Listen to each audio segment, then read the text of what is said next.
What would you say are the top 3 ways, the best ways to multiply money now? Get rid of it. You got to get rid of it. At some point, you got to quit being a saver. You got to start being an investor. Why not? Why not see how much you can earn? Why not see how much you can learn? Why not see how many skills you can develop? Why not see what kind of person you can become? You can wish something and think hard enough on something and try to make it happen. And often it works. When you're pursuing your destiny, when you identify with your destiny, you have to be selfish, you have to be maniacal, you have to be uncompromising, complete delusion. Because it's only delusional until it works. And then once the world see it, there's nothing delusional about it. There's a lot of ordinary people being rich and being successful, and people think it's an exclusive club, and that's just not true. Most of the people watching right now, everything you have budgeted for in your life, you can pay for. It's the things you didn't budget for, the big dream. But everything else, you got covered. Everything people pay attention to. House note, car note, electric bill, water bill, basics. Everything gets covered. What if you just added a whole bunch of other stuff to the list? What if we were all brought up to say, hey, we're going to cover all this stuff? There's a lot more smarter people out there than they give themselves credit for. The only difference is that I start. That's the biggest difference. But I would say the success of a founder and success if you want to be an employee CEO within a company is, how are you being resourceful? How are you solving the goal and the problems and the priorities with the resources that are available? Most people sit and they complain like, oh, I don't have this. Like, there's a lot of people, I'm not getting paid enough. Well, what are you doing about it? Did you put together a proposal? Did you go look at comparison analysis? Did you go create more revenue so it's obvious that people should pay you more?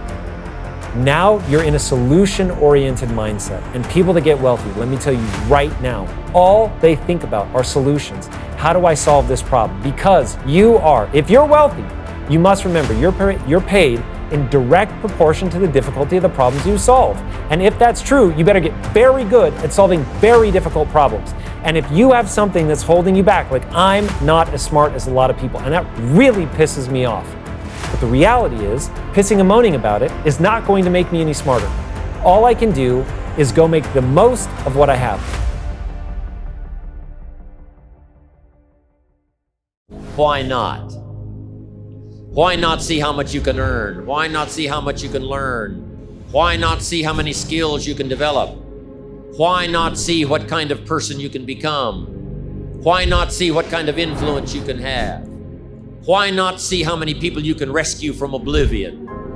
Delusional, the phrase they used for Steve was reality distortion field, meaning you can wish something and think hard enough on something and try to make it happen.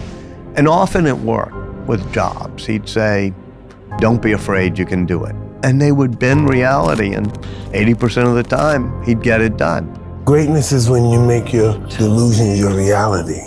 Something that's just totally unbelievable to the human's imagination, and you make it your slave. You gotta be selfish. I don't give a... It's the sacrifice, but without great sacrifice and without great risk, there is no such thing as great reward. You have to be a little maniacal with it.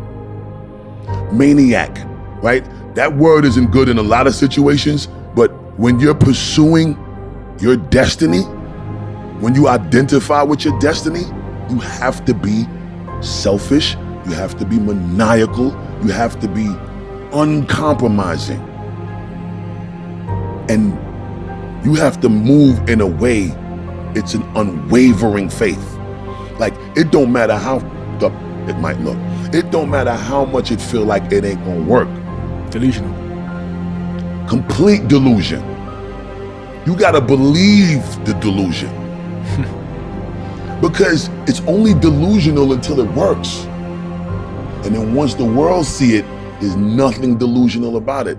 Now, your delusion becomes, oh, he was genius. We didn't see it when he saw it.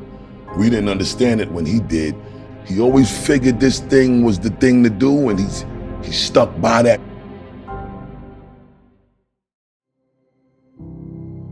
Why not see how many people you can reach? I shared one of my goals with a group just last night. Here it is, one of my goals, to reach the peak of my skills by the year 2000. So I've got some work to do by the year 2000, turn of the century, turn of the millennium. I want to reach the peak of my skills by the year 2000. And then come the next century, I want to utilize those skills in touching every human I can possibly touch for the rest of my life. Those are some of my goals. I want you to establish some of your goals. I want you to give thoughtful consideration to your goals. And why not? If a farm boy can wander out of Idaho and finally arrive at this extravaganza, why not you?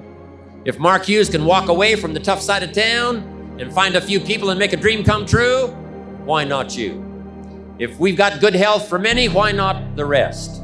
If it's happened for you, why not others? And why not you? I want you to take that personal. Why not?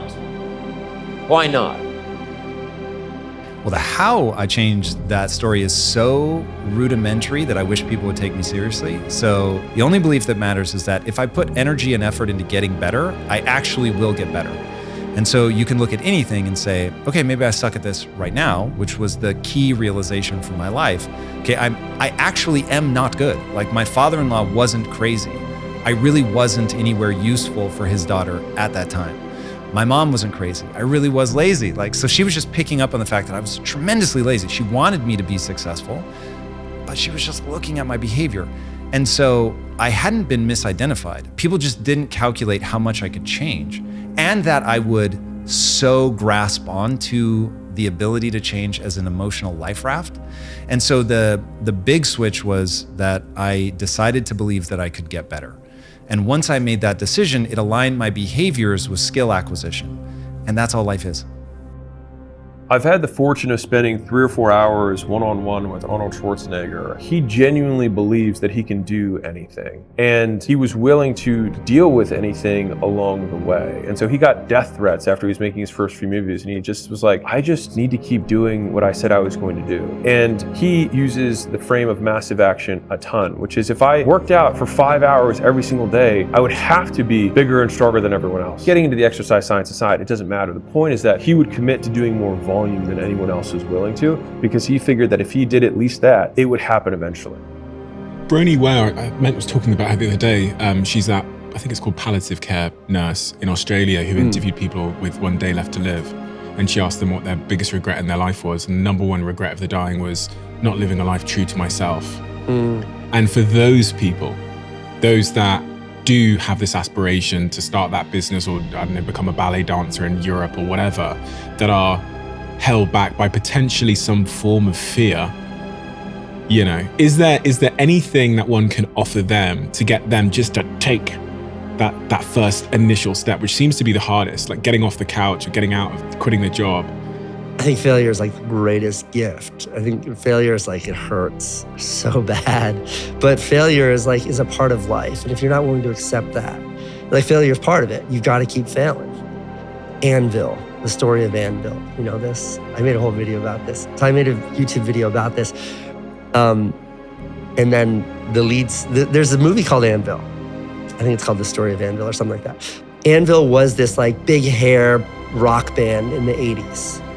And they opened for like Def Leppard, you know, like 50,000 people kind of thing. But they never headlined. They never broke through. They were always the opening act. They were always like the bridesmaid, never the bride.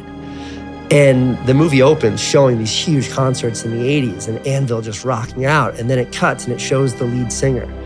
And he lives in Canada and he drives a little van and he delivers food to old people making minimum wage, like barely able to keep his head above water. And he performs still in his leather outfits as like this middle-aged 50-year-old guy to like 6 people. And they'll be just drinking beer and he's there giving it his all. And the movie is about how relentless this guy, like, he's just not willing. He borrows money from his sister to record an album. Nobody buys it, can't pay her back. She's got kids and shit. Like, it is the most devastating story you've ever seen because he's unwilling to give up that dream. Like, he just wouldn't let it go. This is his whole life. And then this documentary comes out and it's fantastic. And because of the documentary, Anvil blows up. And all of a sudden he is that superstar, like on tour, selling out arenas in Japan, and like he did it.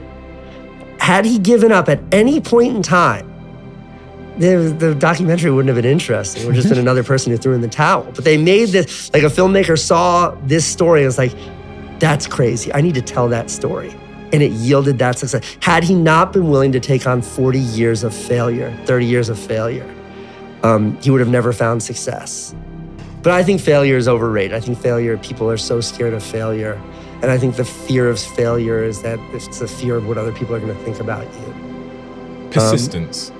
That's what I heard through that story as well. Just this almost objectively delusional persistence towards a goal. And I don't know if those words are correct, because in that situation, I question whether Anvil's success was ever really making it, or the journey itself was the success. But in your story, I see the same level of like persistence that a bystander would go, that guy's crazy. Because there was various stats I saw about how long it took you to get to various success milestones. Even when you started daily vlogging, I think it took you 5 years to get to like 400,000 subscribers. Yeah. Throughout your story, there's this persistence where I go, this guy would have carried on doing this because he wasn't doing this for any particular milestone. What role does persistence play? It's funny, because persistence is it's a more accurate word, but the word I've been using lately is patience, because I think it's so much less sexy. I think persistence is like under the picture of like a little kitten hanging off the branch, it's like persistence. You know what I mean? But it'll never say patience. Patience is so unattractive. And when people say to me, like, what's the one piece of advice you give to an aspiring creator? And, patience.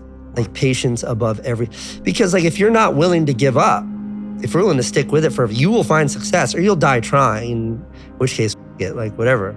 You're not going to be that person in the palliative care saying, I wish I hadn't given up, because you didn't give up. You just kept going. You're going to be that person who's like, I've got one day left. I can still pull it off. But patience is a really unsexy way of saying it. And I think you need to remove the sexiness. You need to remove the sensationalism that inspiration has been perverted with, is this idea of like, it's this romantic, beautiful thing. It's not. It's awful. Like failing year in and year out and having everybody roll their eyes at you, and like, whether you're a musician who's performing at the mall and no one paying attention to you, or you're that YouTuber uploads and you get 0 views. Like, it's awful. It's embarrassing. You're a loser. Like, I talked to Mr. Beast, Jimmy, and it's like his war stories from when he started YouTube, and he was using his like mom's busted compact computer with a built-in webcam, making these videos that no one watched. They're all deleted, scrubbed from the internet now. They're terrible. And just like him going to school the next day, and it's like 2 of his friends from school saw him and both acknowledged how terrible they were. Like that kind of like being told that's failure. Being told you suck over and over and over and over, and then seeing how much you suck be quantified by a lack of views, or no one showing up to your concert, or no one laughing at your jokes because you're a stand-up comedian, or no one showing up to your restaurant because you're a chef. Like, that sucks. Starting an online store, no one buys your t-shirts. That sucks. Failure sucks. So like, combine that with patience. Like, that suck. Are you willing to do that for 20 years? If you're not, don't bother, man. Don't bother. And that's why I like the plainness of the word patience, is because that is what it is. There's nothing persistence. Persistence is like, you're at mile 22, persist, man, you'll get across the finish line in 4 short miles. That's beautiful and fun and hardcore. Maybe a better way of thinking about this is as like a Mad Libs sort of game. And our brain, the probability machine that it is playing Russian roulette in a way with those fill in the blanks. And so our experiences and what we expect our reality to give us back is part of the input into the probability machine that then makes its best guess at what the blank should be filled in with. And so I know for you and for impact theory, it's all about how do you affect the calculation that's going on in the brain so that the blank that's filled in gets filled in with something that's more positive, more empowering, more action-oriented. than not, right? And I have to admit, I've never seen a V for Vendetta, but I think that there's an important scene that I might have seen in a YouTube clip or something like that, where Natalie Portman's character realizes that she had the ability to leave prison all along, and that she was really only being kept in her cell by her expectation, which her brain was creating for her based on the input that she was getting, but she never thought to test it. And once she did, she realized that she was being limited only by her own expectations.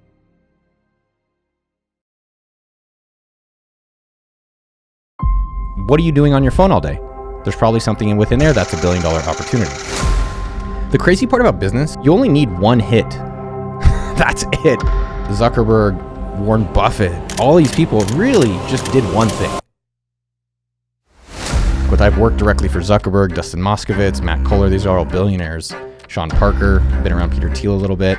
I think the two biggest kind of surprises, 2 or 3 of them, one, they didn't set out to become a billionaire.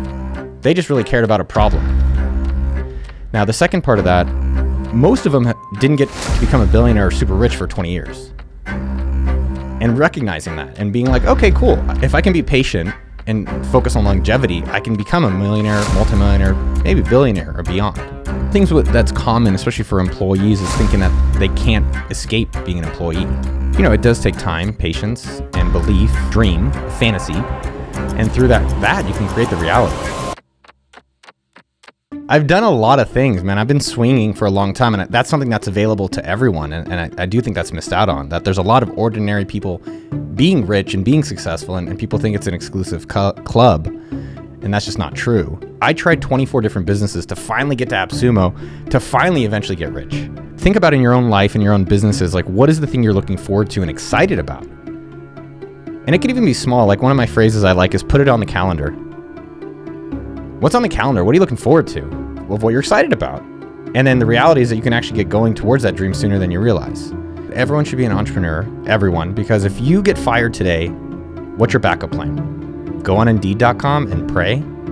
Like having an entrepreneurship where you can have your own business, and if you start it right now, not how, you just get started. And that a lot of what we cover that is exactly $1 million weekend. You could do it in a weekend, which everyone has. They can change their life in 48 hours. You have the option. And a lot of people, let's take AppSumo.com. We have a lot of people who have very successful side businesses, and they're happy with their day jobs, and that's great. But I think people don't swing enough. They don't even get started swinging, and that's, you know, they're not ready on the sidelines. And there's never a good time. The best time is right now. It's not yesterday because that passed. It's not tomorrow because you don't know. It's right now. There's 3,100 billionaires on the planet, which is not that many.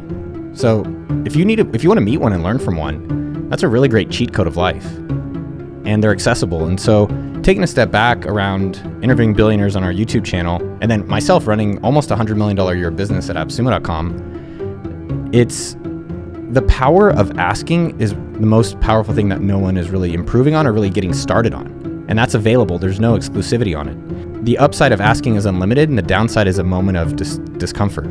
The second thing with this YouTube channel from interviewing billionaires and millionaires is that there's so many different ways of getting rich.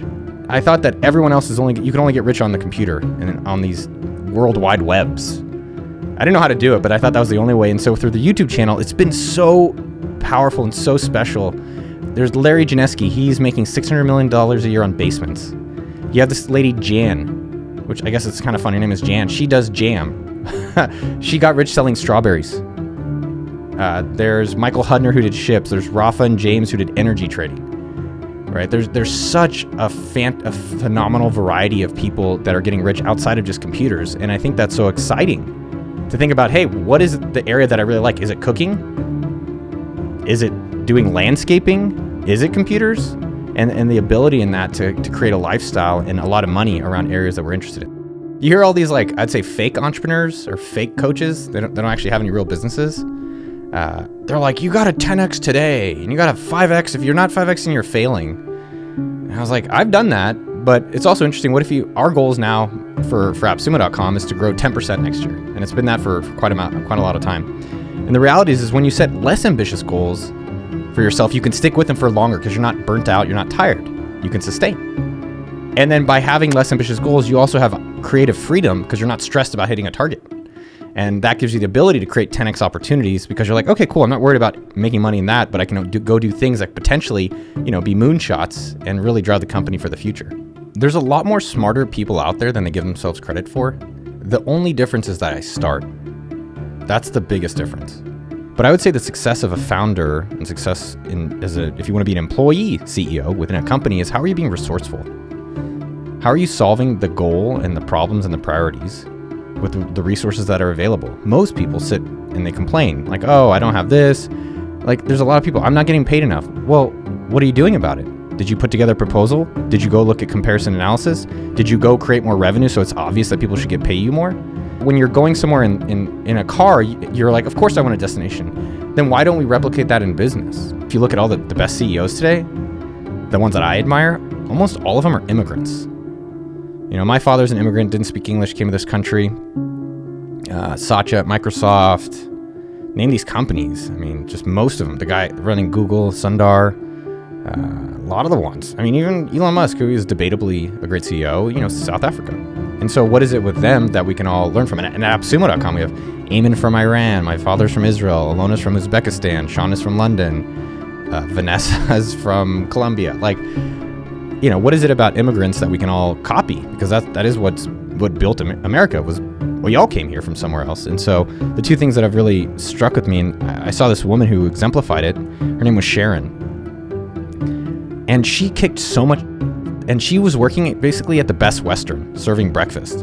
And if you've never been to a Best Western, it should be called the OK Western, right? It sucks. It sucks. But she was working like she was at, the Four Seasons. I could not believe it. She's like bringing me pancakes. She's doing all these things. And she was acting like a founder and an immigrant. I would say she is an immigrant. And I asked her, I said, tell me more. What's really going on? She's like, there's two things. It's my attitude and it's my effort. Because that's in control, that you're totally in control of your attitude. And that's what I look for when I work with people and we hire people at AppSumo.com. And her effort. There's literally no restriction on effort.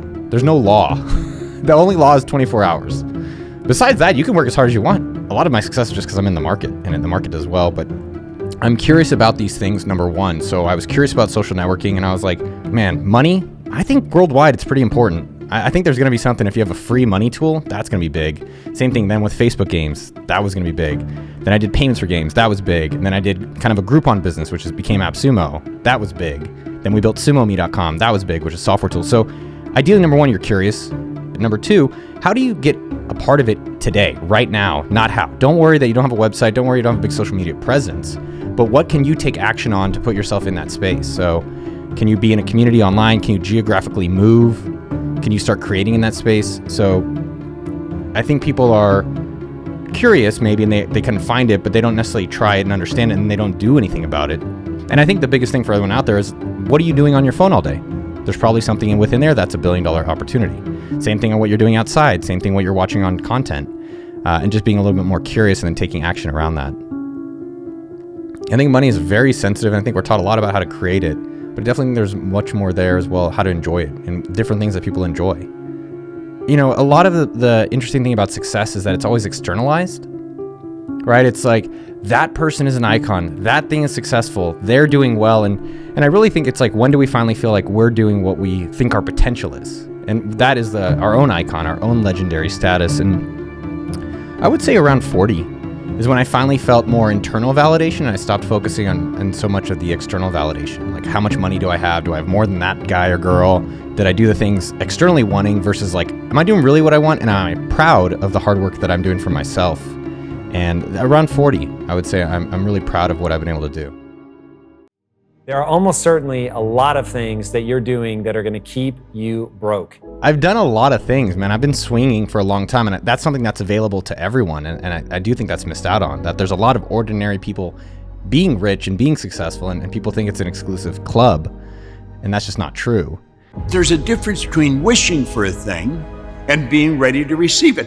No one's ready for a thing until they believe that they can acquire it. Now you're in a solution-oriented mindset, and people that get wealthy, let me tell you right now, all they think about are solutions. How do I solve this problem? Because you are, if you're wealthy, you must remember you're paid in direct proportion to the difficulty of the problems you solve. And if that's true, you better get very good at solving very difficult problems. And if you have something that's holding you back, like I'm not as smart as a lot of people, and that really pisses me off. But the reality is, pissing and moaning about it is not going to make me any smarter. All I can do is go make the most of what I have. Entrepreneurs have one thing in common. They keep going. They'll change the rules. They'll reinvent the rules. You know, they don't just take one answer. So a real entrepreneur, it really makes no difference which country you're in. You know what I mean? It's just a mindset. You know, it's F you. You mess with me, I'll find a way around it. They make no excuses. They take total responsibility for their lives. In fact, many people that fall into that category will take responsibility for things that clearly don't even have anything to do with themselves. People are spending all of their money. Death habit number 1, you're spending all of your money on liabilities and not assets. So the key is to understand what an asset is, to understand what a liability is, and to buy appropriately. An asset is something that when you buy, it's going to go up in value and not cost you money, or even pays you money. More money, obviously, than it costs you. If you have a liability, it's the exact opposite. So the classic example of a liability is a car payment. The second you drive a car off the lot, it's going down in value, and with very rare exception, it is never going to go back up. So it's going down in value, and you've got to keep making those payments. So you've got money going out while value is declining. Another one that people often think of as an asset, but is usually a liability, is your own home. Now, the reason that your own home is so frequently a liability is odds are you have a mortgage, odds are it's the most expensive thing in your life, and it's not like you can just get out from under that liability, especially if the bottom falls out. You're gonna have property tax depending on where you live, and you're gonna have upkeep no matter where you live. So now you're pouring money into this thing, and maybe the value is going up, but maybe not always. And between the property taxes and the upkeep, you may be paying more than the value is going up over time, especially if you account for opportunity cost. So the odds of your house after taxes, fees, upkeep, all of that, being a better use of capital, if you're living in it, being a better use of capital than taking that same money and putting it into an index fund or something like that, a diversified portfolio, let's say, the odds of the house returning more on that are very low. Unless, obviously, if you get into rental properties and things like that and you're not living in it, so now it can actually generate cash flow, well, then it's just a math equation. A lot of people are chasing content creation, or they were chasing crypto last week, or they were chasing blogging years ago. And now AI, everyone's chasing. And so what I'd recommend for other people out there, and I've been able to do this literally, I've chosen so many $1 trillion markets to be around. And a lot of my success is just because I'm in the market, and the market does well. But I'm curious about these things, number one. So I was curious about social networking, and I was like, oh, that's big. Because I got onto it, and I was able to see like, wow, you can connect with the entire world, even though there wasn't really the entire world at that point. So curious, same with mint.com. I was like, man, money, I think worldwide it's pretty important. I think there's going to be something, if you have a free money tool, that's going to be big. Same thing then with Facebook games, that was going to be big. Then I did payments for games, that was big. And then I did kind of a Groupon business, which became AppSumo, that was big. Then we built SumoMe.com, that was big, which is a software tool. So ideally, number one, you're curious. So I can talk about my crypto thing, because I think that's kind of an interesting example of it. Number two, how do you get a part of it today, right now, not how? Don't worry that you don't have a website, don't worry you don't have a big social media presence, but what can you take action on to put yourself in that space? So can you be in a community online? Can you geographically move? Can you start creating in that space? So I think people are curious maybe, and they can find it, but they don't necessarily try it and understand it, and they don't do anything about it. So even with crypto, got involved, I heard about it in 2012, didn't do anything, I thought it was stupid. And then in 2016, I had to buy an illegal NFL stream. That's how I got into crypto. And so I bought this illegal NFL stream on a website, seasonsforyou.com, and I saw the power of what this could be. And then I started buying at that point, and that's where it's now become a multi-million-dollar portfolio. And I think the biggest thing for everyone out there is, what are you doing on your phone all day? There's probably something within there that's $1 billion opportunity. Same thing on what you're doing outside, same thing what you're watching on content. and just being a little bit more curious and then taking action around that. I would say that everyone should be an entrepreneur, everyone, because if you get fired today, what's your backup plan? Go on Indeed.com and pray. Like having an entrepreneurship where you can have your own business, and if you start it right now, not how, you just get started.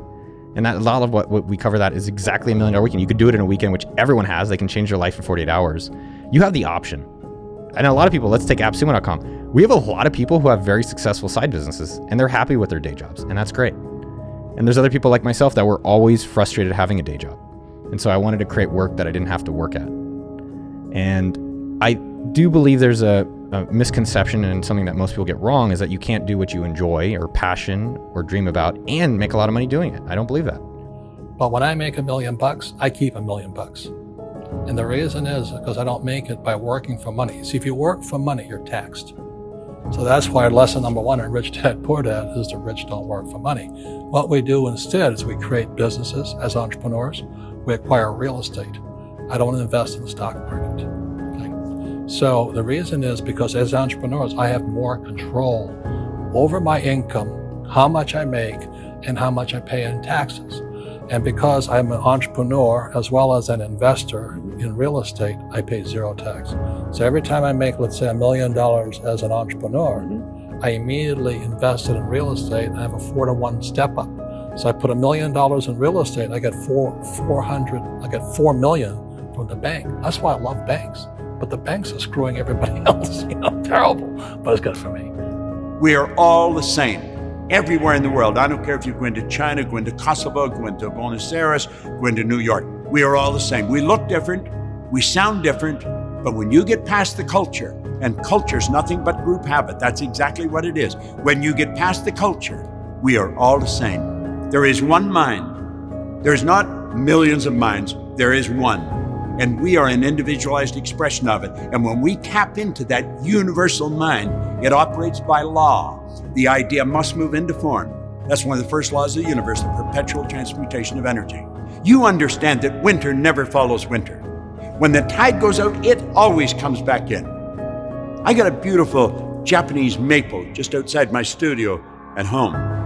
Every fall, the leaves fall off that, but every spring they come back. All the great paintings, Rembrandt, Van Gogh, all of them, they were inspired to do the great work. We have to understand that whatever Rembrandt or Van Gogh used, we have available to us. We're God's highest form of creation. Spirit flows to and through us. It's our responsibility to decide what we're going to do with it. I think we've got an obligation to do great work. We're only here for a short time, not a long time. And we've got the faculties and the ability to do great work. I think we should.